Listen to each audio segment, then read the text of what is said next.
વડોદરા શહેરમાં traffic police અને સામાન્ય નાગરિકો વચ્ચે ઘર્ષણના બનાવો અવારનવાર સામે આવતા હોય છે। શહેરમાં ટ્રાફિક વ્યવસ્થા સુચારુ રાખવાની જવાબદારી ધરાવતી ટ્રાફિક પોલીસ સામે ઘણી વખત માત્ર દંડ ઉઘરાવવા ઉપર વધુ ભાર મુકાતો હોવાના આક્ષેપો થતા રહે છે।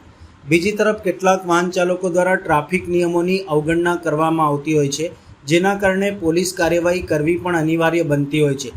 જો કે ટ્રાફિક નિયમોના અમલના નામે સામાન્ય નાગરિકોને હેરાનગતિ થતી હોવાના આક્ષેપો પણ સમયાંતરે ઉઠતા રહે છે। ખાકી વર્દીનો ડર ગુનેગારોમાં હોવો જરૂરી છે, પરંતુ સામાન્ય નાગરિકો માટે પોલીસ મિત્રતાપૂર્વક અને સંવેદનશીલ રીતે વર્તે તેવી અપેક્ષા રહેતી હોય છે। આવા સમયે ટ્રાફિક પોલીસ અને નાગરિકો વચ્ચેના ઘર્ષણના બનાવો પોલીસની કાર્યશૈલી અંગે સવાલો ઊભા કરતી હોય છે। આ દરમિયાન વડોદરા શહેરના સમા વિસ્તારમાં ટ્રાફિક ચેકિંગ દરમિયાન થયેલ એક ઘટનાનો વિડીયો સોશિયલ મીડિયામાં વાયરલ થયો છે।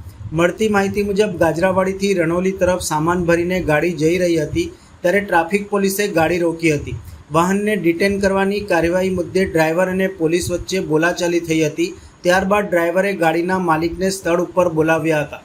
આક્ષેપ મુજબ ગાડીના માલિકે વાહન ડિટેન ન કરવા રજૂઆત કરતા ટ્રાફિક વિભાગના પીએસઆઈ માલીવાડ અકળાઈ ગયા હતા અને તેમને વાહન માલિકને જાહેરમાં લાફો ઝીકી દીધો હતો। ઘટનાનો વિડીયો ત્યાં હાજર લોકોએ મોબાઈલમાં કેદ કર્યો હતો, જે હવે સોશિયલ મીડિયામાં વાયરલ થઈ રહ્યો છે। વાયરલ વિડીયોને લઈને લોકોમાં ચર્ચા જાગી છે અને ટ્રાફિક પોલીસના વર્તન સામે સવાલો ઉઠી રહ્યા છે।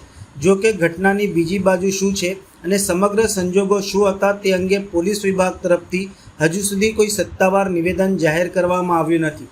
વિડીયો વાયરલ થતાં સમગ્ર મામલે યોગ્ય તપાસ કરી હકીકત બહાર લાવવાની માંગ ઉઠી રહી છે।